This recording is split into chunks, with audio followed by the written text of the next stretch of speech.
Physics প্রাঙ্গণে সকলকে স্বাগত। আজকে আমি শুরু করতে চলেছি ডাব্লিউবিপিএসসি এটি রিক্রুটমেন্ট সিরিজের পার্ট 6 আমরা শুরু করব কোয়েশ্চেন নাম্বার 61 থেকে। 61 কোয়েশ্চেনটা আছে, the angle between particle velocity and the wave velocity in a transverse wave is. এটা আমরা জানি যে একটা ট্রান্সভার্স ওয়েভ মিডিয়ামের মধ্যে দিয়ে যখন প্রোপাগেট করে তখন পার্টিকেলের ভাইব্রেশন এবং ওয়েভ প্রোপাগেশন এই দুটোর মধ্যে অ্যাঙ্গেল হয় 90 ডিগ্রি। তাহলে এখানে যে অপশানটা ঠিক হবে সেটা হলো অপশান সি, π/2। এর পরের কোয়েশ্চেন আসে question 62। A wire is stretched elastically by 0.04%. The ratio of the velocities of longitudinal and transverse wave on this wire is। তো এই অঙ্কটা করা যাক। দেখো এখানে আছে ওয়্যার স্ট্রেচড ইলাস্টিক্যালি বাই 0.04%। তাহলে এখানে আমরা প্রথমেই লিখে নিতে পারবো ডেল্টা এল বাই এল, এটা মানে হবে 0.04, তার মানে এটা হলো, সরি একটু ভুল বললাম, delta L by L equal to 0.04%, তার মানে এটা হবে 0.04 ডিভাইডেড বাই 100, তার মানে এটা হলো 1/25। এবার লংগিটিউডিনাল ওয়েভ এবং ট্রান্সভার্স ওয়েভের রেশিও, এটা লংগিটিউডিনাল এটা ট্রান্সভার্স, এই ওয়েভের রেশিও করলে লংগিটিউডিনাল ওয়েভের জন্য এটা হয়ে যাবে √অফ elastic coefficient by density, transverse ওয়েভের জন্য এটা হয়ে যাবে tension divided by mass per unit length.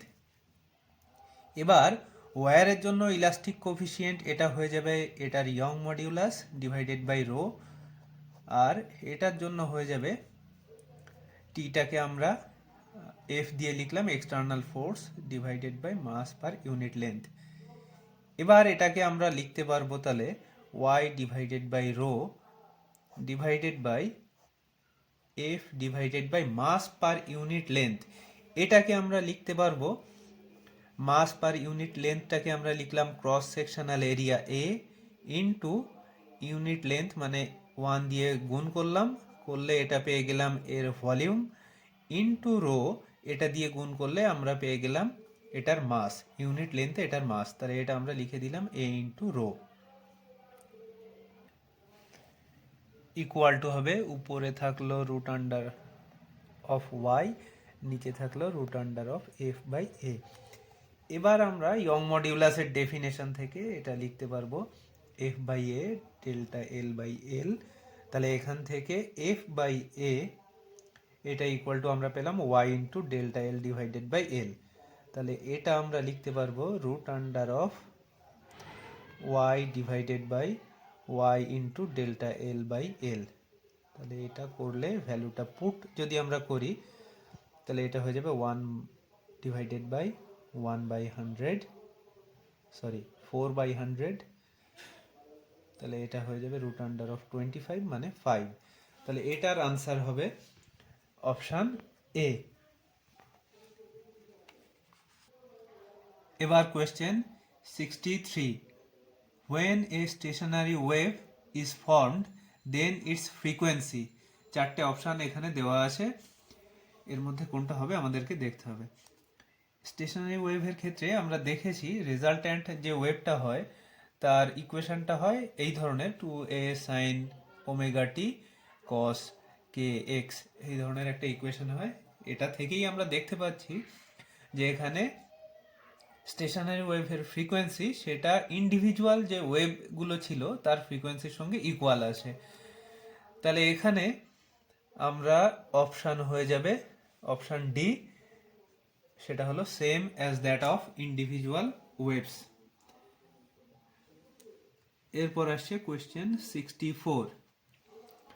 এটা আছে there are 3 sources of sound of equal intensity with frequencies 200, 201 and 202 vibrations per second. The number of beats heard per second is.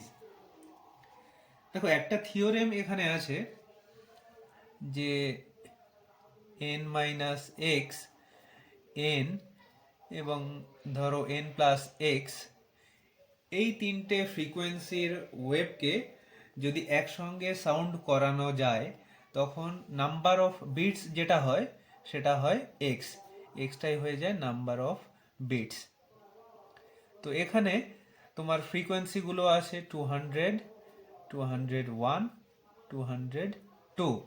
তাহলে এখানে number of bits মানে এখানে x যেটা হবে সেটা হয়ে যাবে 1। তাহলে নাম্বার অফ বিটস এটার ক্ষেত্রে হবে 1, এটা হবে অপশান বি। এটাকে তোমরা ম্যাথামেটিক্যালিও করে দেখতে পারো তিনটে ওয়েভের সুপারপোজিশন নিয়ে, যে y equal to suppose a sine 2 pi into 200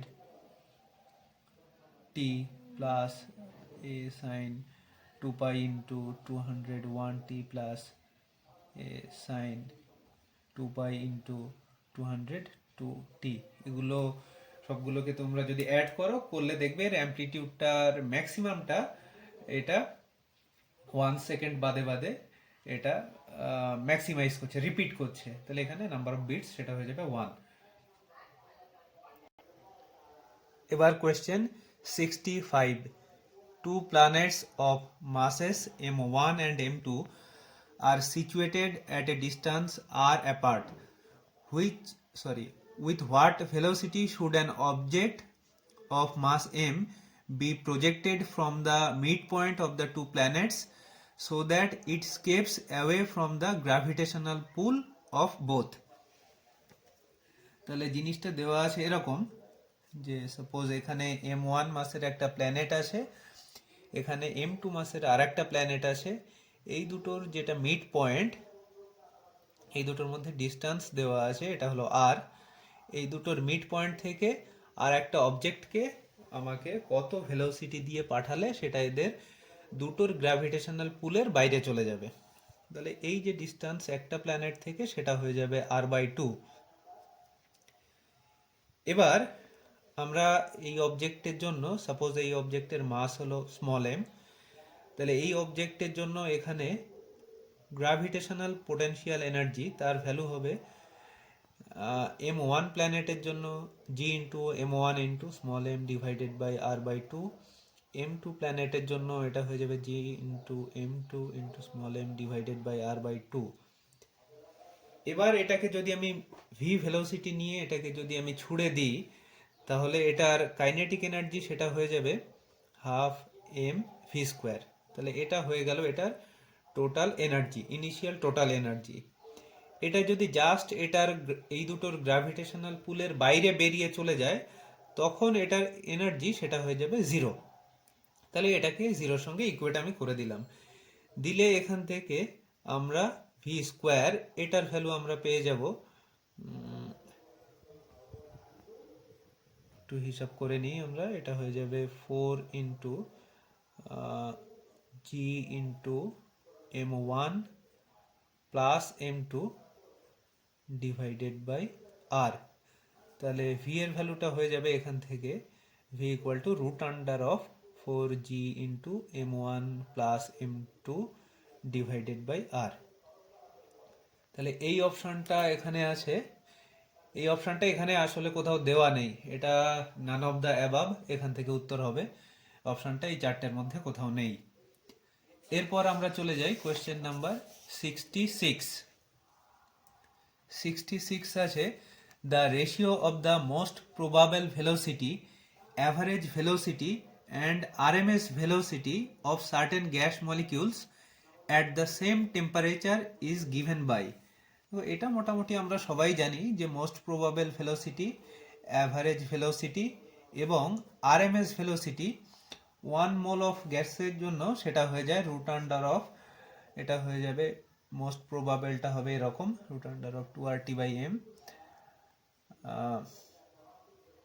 এরপরে অ্যাভারেজের জন্য এটা হয়ে যায় root under of 8RT divided by pi m।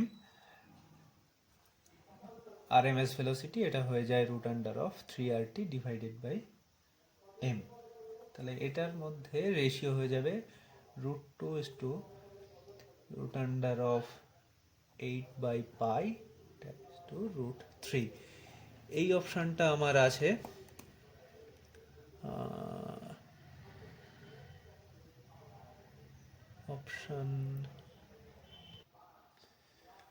Option A. এরপর আমরা চলে আসি কোয়েশ্চেন নাম্বার 67। কোয়েশ্চেন নাম্বার 67 এটা আছে, the change in entropy when 1 kg of water at 7 degree centigrade is mixed with 2 kg of water as at 37 degree centigrade will be। এখানে আমাকে change in entropy বার করতে হবে। এটা বার করার আগে তাহলে আমাকে মিক্সচারের টেম্পারেচারটা কত হবে সেটা আগে আমাকে বার করা দরকার। তো এটার ক্ষেত্রে আমরা এটা বার করা সোজা। প্রথমে আমরা যেটা 1 কেজি অফ ওয়াটার আছে 7 ডিগ্রি সেন্টিগ্রেডে, এটা কতটা হিট নেবে, হিট অ্যাবজর্ব, সেটা আমরা বার করি। সেটা হলো এম এস ইন্টু, সাপোজ মিক্সচারের টেম্পারেচার যদি টি হয়ে যায় তাহলে এটা হয়ে যাবে T-7। আর 2 কেজি যে ওয়াটারটা আছে সেটা 37 ডিগ্রি টেম্পারেচারে যেটা আছে সেটা হিট রিলিজ করবে। সেটা কতটা হিট রিলিজ করবে সেটা হয়ে যাবে, এটা M1 দিলাম, এটা M2 দিলাম, M2S ইন্টু 37 মাইনাস টি।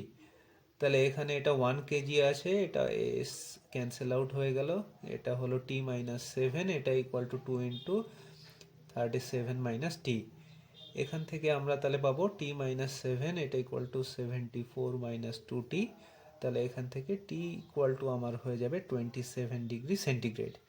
এটাকে কেলভিনে করলে আমার হবে 300 কেলভিন। এবার আমাকে চেঞ্জ ইন এন্ট্রপি বার করতে হবে। চেঞ্জ ইন এন্ট্রপি মানে ডেল্টা এস, এটা আমি বার করতে চাইছি।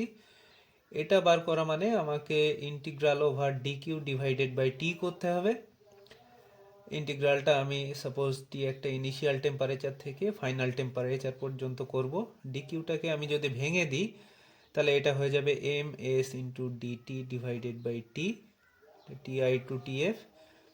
তাহলে এখানে হবে এম এস, এটা হয়ে যাবে ln T final divided by T initial. এবার আমাকে বার করতে হবে চেঞ্জ ইন এন্ট্রপি। তাহলে ডেল্টা এস ইকুয়াল টু লিখলাম entropy change for cold water মানে 7 ডিগ্রিতে যেটা আছে, আর এটা হলো entropy change for hot water মানে 37 ডিগ্রি সেন্টিগ্রেডে যেটা আছে। তাহলে প্রথমটার জন্য এন্ট্রপি চেঞ্জ হবে, এম এর মান 1 পুট করলাম, এস এর মান এসআই ইউনিটে আমি পুট করলাম 4200 into ln TF by TI. তাহলে এটা হয়ে যাবে, টিএফটা হলো 300, টিআইটা ছিল আমার 7 ডিগ্রি সেন্টিগ্রেড, এটাকে যদি আমি কেলভিনে কনভার্ট করি তাহলে এটা হয়ে যাবে 280 প্লাস ডেল্টা এস টু মানে 37 ডিগ্রি সেন্টিগ্রেডের জন্য এটা হয়ে যাবে আমার 2 ইন্টু 4200 ইন্টু এলএন, টিএফটা হলো আমার 300, ইনিশিয়ালটা ছিল আমার 37 ডিগ্রি সেন্টিগ্রেড মানে 310 কেলভিন। তো এই ক্যালকুলেশনটা আমি অনেকটা বড়, এটা মুখে মুখে তো করা সম্ভবই নয় একেবারেই। আমি ক্যালকুলেটারে করেছি, করে আমি মোটামুটি এটার ভ্যালু পেয়েছি 10 ক্যালোরি পার কেলভিন এর কাছাকাছি। তো এই অপশনটা এখানে কোথাও দেখছি না আমি, এটার ক্ষেত্রেও অপশনটা হবে নান অফ দ্য অ্যাবাভ। এরপরে আমরা আসি কোয়েশ্চেন নাম্বার 68। 68 আছে, two polaroids are kept crossed to each other, now one of them is rotated through an angle of 45 degree. The percentage of incident light now transmitted through the system is। তার মানে ব্যাপারটা হলো এরকম আছে যে এটা একটা পোলারয়েড আছে, এর সঙ্গে 45 ডিগ্রি অ্যাঙ্গেল করে আর একটা পোলারয়েড আছে। এই দুটো পোলারয়েডের মধ্যে দিয়ে বার হওয়ার পর ট্রান্সমিটেড লাইটটার কত পার্সেন্ট ওটা অবশিষ্ট থাকবে সেটা আমাকে বার করতে হবে। The percentage of incident light now transmitted through the system। ঠিক আছে, তাহলে এখানে আমরা ধরে নিই যে লাইটটা ইনসিডেন্ট হচ্ছে তার ইন্টেন্সিটি হলো আই। এবার প্রথম পোলারয়েডটা থেকে এটা বার হয়ে যাওয়ার পর এটার ইন্টেন্সিটি হয়ে যায় আই নট ডিভাইডেড বাই 2। তারপর প্রথমটা আনপোলারাইজড লাইট, আনপোলারাইজড ফার্স্ট পোলারয়েডের মধ্যে দিয়ে গেলে তার ইন্টেন্সিটি হয়ে যাবে হাফ। এটা এখন পোলারাইজড লাইট। এই পোলারাইজড লাইট এর সঙ্গে 45 ডিগ্রি অ্যাঙ্গেল করে আর একটা পোলারয়েডের মধ্যে দিয়ে পাস করলে তার ইন্টেন্সিটি হয়ে যায় I equal to I not cos square theta. এটাকে বলে ম্যালাস ল, এটা আমরা জানি। তাহলে এটাকেই আমরা এখানে পুট করি, তাহলে এখানে আই ইকুয়াল টু হয়ে যাবে I naught divided by 2 cos square 45 degree. এটা করলে আমার এটা হয়ে গেল আই নট ডিভাইডেড বাই 4। তাহলে ট্রান্সমিটেড লাইটের ইন্টেন্সিটি সেটা হয়ে যাবে 25%। এর পরের কোয়েশ্চেন আসছে, question number 69। In Young's double slit experiment, the eighth maximum with wavelength lambda 1 is at a distance d1 from the central maximum, and the sixth maximum with wavelength lambda 2 is at a distance d2. Then d1 divided by d2 is equal to, দেখো এটা সোজা। এখানে আমরা fringe উইডথের formula আমরা জানি, beta equal to lambda capital D by small D. এখানে আমার বার করতে হবে কোন বিটা 8, মানে 8th maxima distance from central maxima, এটা ইকুয়াল টু দেওয়া আছে d1, এটা ইকুয়াল টু হবে 8 into lambda 1 into capital D divided by small d. ঠিক একই রকমভাবে ল্যামডা 2 এর জন্য 6th ম্যাক্সিমা, সেটার ডিস্টেন্স দেওয়া আছে d2, এটা ইকুয়াল টু হবে 6 into lambda 2 divide into D by small D. তাহলে এখান থেকে আমরা দেখতে পাচ্ছি d1 ডিভাইডেড বাই d2, এটা ইকুয়াল টু হয়ে যাবে 4/3 ইন্টু ল্যামডা 1 বাই ল্যামডা 2। তাহলে এখানে যে অপশানটা ঠিক হবে সেটা হলো অপশান বি। এরপর আসছে question number 70। Steel is preferred for making springs over copper because, দেখো স্প্রিং বানানোর ক্ষেত্রে আমার দরকার এমন একটা মেটেরিয়াল যেটা রেস্টোরিং ফোর্সটা অনেকটা বেশি হবে। তো আমরা ইয়ং মডুলাসের ফর্মুলা থেকে পেয়েছি F by A divided by delta L by L. তাহলে এখান থেকে আমরা পেলাম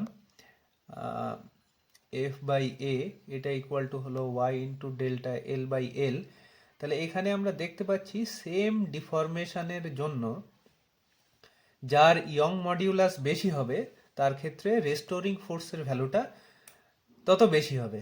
তো এই রেস্টোরিং ফোর্সের ভ্যালু বেশি হওয়া মানে এখানে ইয়ং মডিউলাসটাকে বেশি হতে হবে। তাহলে এক্ষেত্রে আমার যে অপশানটা ঠিক হচ্ছে সেটা হলো option C, Young's modulus of steel is more than that of copper. এটা হলো অপশান সি। আচ্ছা, এরপরে আসছে question number 71। The ratio of the mean value over half cycle to the RMS value of an AC is, দেখো এর ক্ষেত্রে mean value over half cycle, এটাকে আমরা জাস্ট এইভাবে বসিয়ে দিলেই পারবো। Mean value over half cycle মানে t/2 পর্যন্ত আমরা নেব। নিলে ধরো এটা হলো E0 sine of omega T DT divided by এটার হাফ সাইকেল পর্যন্ত টাইমের অ্যাভারেজ, সেটা হলো ডিটি। তো এটা করলে আলটিমেটলি ক্যালকুলেশনটা করলে এরকম পাওয়া যাবে 2E0 ডিভাইডেড বাই পাই। আর আরএমএস ভ্যালু এটা আমরা সবাই জানি, এটা হয়ে যায় E0 divided by √2।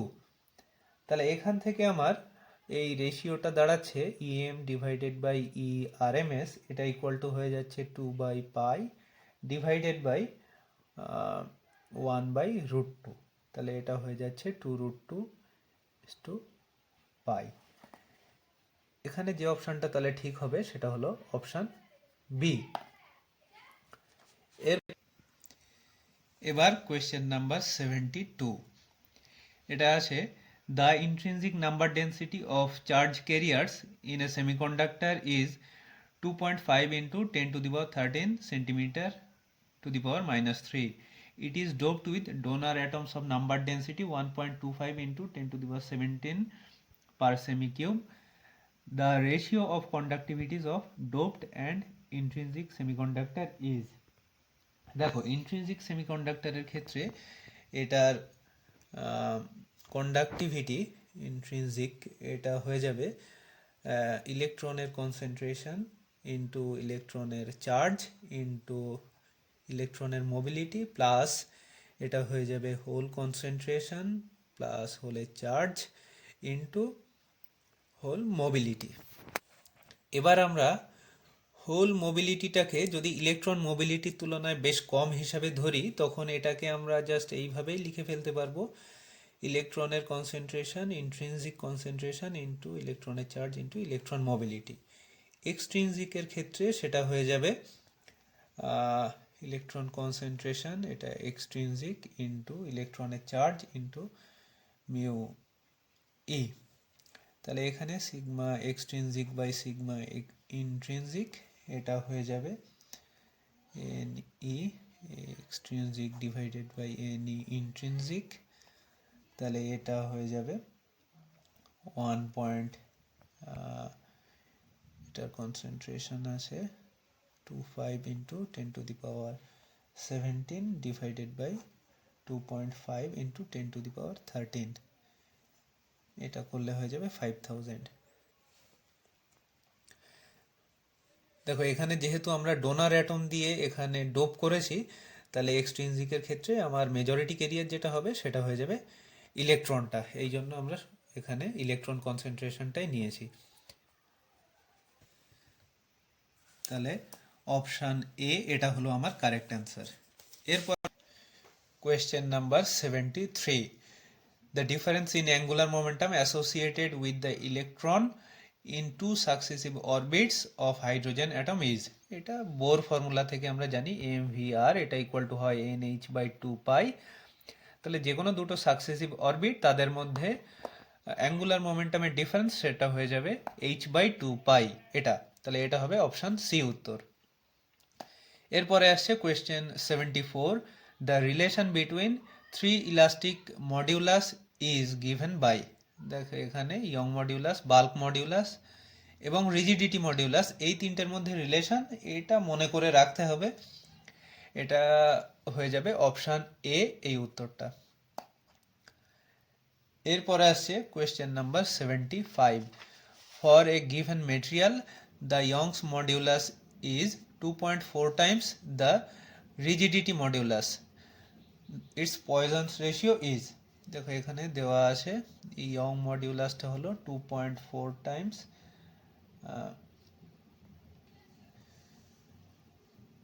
2.4 into rigidity modulus n।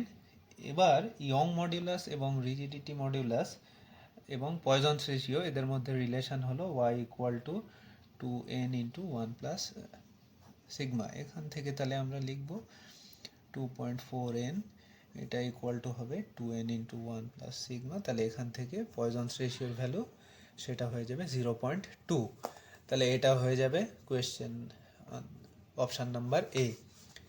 এরপর আসছে question number 76, two quantities a and b have different dimension, which mathematical operation given below is physically meaningful।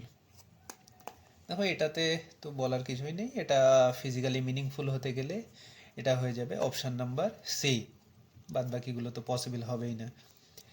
এরপরে আসছে question number 77, if the degrees of freedom of a gas are f, the ratio of its specific heats cp by cv is given by, দেখো এটাও একটা formula, এটাও memorise করে রাখতে হবে। এক্ষেত্রে এদের মধ্যে রিলেশন হয় 1 plus 2 by F, degrees of ফ্রিডমের সঙ্গে এটার রিলেশন। এটা বেশ ইম্পর্ট্যান্ট, অনেক পরীক্ষাতে এই রিলেটেড প্রবলেম বেশ আসে পরীক্ষাতে, এটা মেমোরাইজ করে রাখাটা ভালো। এরপর আসছে question number 78, when light is incident on a diffraction grating the zero order principal maxima will be। এটা গ্রেটিং এর ক্ষেত্রে এটা হলো বেসিক আমাদের যে নলেজ আছে তার থেকেই আমরা বলতে পারবো যে জিরো অর্ডার প্রিন্সিপাল ম্যাক্সিমা যেটা হবে সেটা হবে হোয়াইট, অপশন বি। এরপর আসছে question number 79, the wavelength of the first line of Balmer series of hydrogen atom is lambda, what will be the wavelength of the same line in doubly ionized lithium। দেখো এক্ষেত্রে অঙ্কটা একটু করা যাক।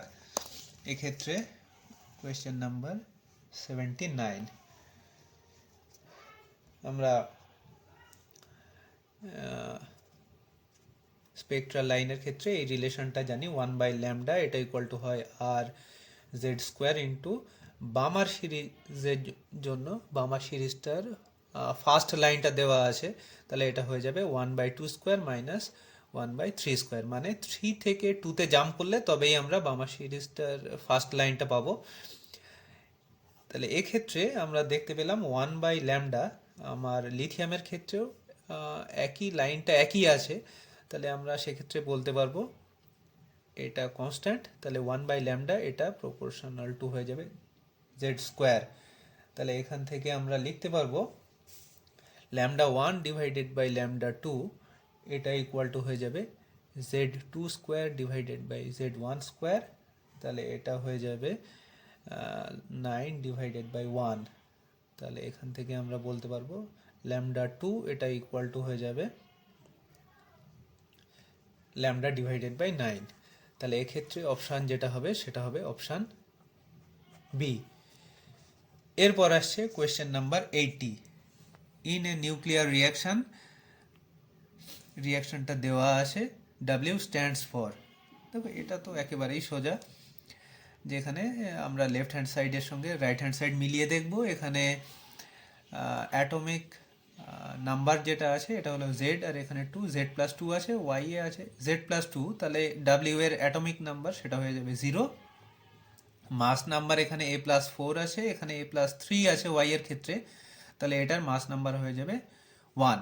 তাহলে W01 এটা যে পার্টিকেলটার জন্য সেটা হলো নিউট্রন, তাহলে এখানে অপশন ডি হবে আমার আনসার। এরপরে আসছে question number 81, when a mass of 4 kg is suspended from a string its length is L1, if a mass of 6 kg is suspended from it then its length is L2, when a mass of 10 kg is suspended from the same spring its length will be। 4 KG যখন suspend করা আছে তখন length হচ্ছে L1, 6 KG suspend করলে এটার length হচ্ছে L2, 10 KG ওখান থেকে যদি সাসপেন্ড করানো হয় তবে সেখানে সেটার লেন্থ কতটা হবে সেটা আমাদেরকে বার করতে হবে। দেখো এখানে আমাদের ফর্মুলা যেটা জানা আছে F equal to K into x, যেখানে এক্সটা হলো ইলংগেশন। তাহলে এখান থেকে আমরা লিখে ফেলি 4 কেজি যখন দিচ্ছি তাহলে সেটা হয়ে যাচ্ছে 4 ইন্টু জি এম জি, এটা ইকুয়াল টু হয়ে যাচ্ছে কে ইন্টু, সাপোজ এটার ইনিশিয়াল লেন্থটা হলো নর্মাল লেন্থটা হলো এল, এবং 4 কেজি ঝোলানোর পর এর লেন্থ হয়েছে L1, তাহলে ইলংগেশনটা হয়েছে L1 মাইনাস এল। 6 কেজি দিলে তখন এটার ইকুয়েশনটা হয়ে যাচ্ছে 6G, এটা ইকুয়াল টু হচ্ছে কে ইন্টু L2 মাইনাস এল। তাহলে এই দুটো থেকে আমরা লিখতে পারবো L1 minus L divided by L2 minus L, এটা ইকুয়াল টু হয়ে যাচ্ছে 2/3। তাহলে এটা থেকে ক্যালকুলেশন করে আমরা এখান থেকে এল ইকুয়াল টু লিখে ফেলতে পারবো। এই ক্যালকুলেশনটা তোমরা একটু করবে, আমি এটা আগে করে নিয়েছি। এটা হচ্ছে 3L1 মাইনাস 2L2। আমি আর করে দেখালাম না, এটা করতে গেলে বেশ খানিকটা বড় হয়ে যাচ্ছে। এবার আমি যদি 10 কেজি যদি ঝুলিয়ে দিই তখন এই ইকুয়েশনটা হয়ে যাচ্ছে 10G, এটা ইকুয়াল টু হয়ে যাচ্ছে কে ইন্টু L3 মাইনাস এল। তাহলে এখানে আমার এটা সাপোজ 1 নাম্বার ধরে নিই, এটা 2 নাম্বার ধরে নিই, এটা 3 নাম্বার ধরে নিই, 3 ডিভাইডেড বাই 1, এটা যদি আমি করি তাহলে এটা দাঁড়িয়ে যাচ্ছে L3 minus L divided by L1 minus L, এটা ইকুয়াল টু হয়ে যাচ্ছে 10 ডিভাইডেড বাই 4। এই ক্যালকুলেশনটাও এটা তোমরা করে নিও একটু, করে নিলে এটা আলটিমেটলি যেটা দাঁড়াচ্ছে L3 মানে 10 কেজি ঝোলানোর পর এর লেন্থ যেটা হচ্ছে সেটা হয়ে যাচ্ছে 3L2 মাইনাস 2L1। এই ক্যালকুলেশনটা আমার এটা এসেছে, তোমাদের অন্য কিছু এলে তোমরা আমাকে একটু জানিও। এক্ষেত্রে অপশান যেটা হচ্ছে সেটা হলো অপশান বি। এরপরে আসছে question number 82। If oil or grease is added to a liquid, its surface tension will, কি হবে এটা? চারটে অপশন দেওয়া আছে, become infinity, become zero, increase or decrease. এটা আমরা জানি যে উত্তাল সমুদ্রে আমরা সমুদ্রের ঢেউটাকে শান্ত করানোর জন্য অনেক সময় ওর উপরে তেল ছড়িয়ে দেওয়া হয় যাতে করে তার সারফেস টেনশনটা কিছুটা কমে আসে। তো এক্ষেত্রে তেল ছড়িয়ে দিলে তার সারফেস টেনশনটা ডিক্রিজ হয়ে যায়। অপশন ডি হবে রাইট আনসার। এরপর আসছে question number 83। The height of a liquid in a capillary tube depends on the radius of the tube as. এটা তো জুরিনস ল, এটা আমরা জানি। যতটা হাইট রাইজ করবে তার ফর্মুলা হলো 2t cos theta by R rho G. তাহলে এটা এইচ প্রপোর্শনাল টু হয়ে যাচ্ছে 1/r। অপশান বি এটা হবে রাইট আনসার। এরপর আসছে question number 84। The relation between the coefficient of viscosity eta and thermal conductivity K of a gas is given by. এক্ষেত্রেও এটা আমাদেরকে মনে করে রাখতে হবে। এক্ষেত্রে এটা হলো সি হলো right answer, K equal to eta into CV. তাহলে আজ এই পর্যন্ত থাক। Thank you.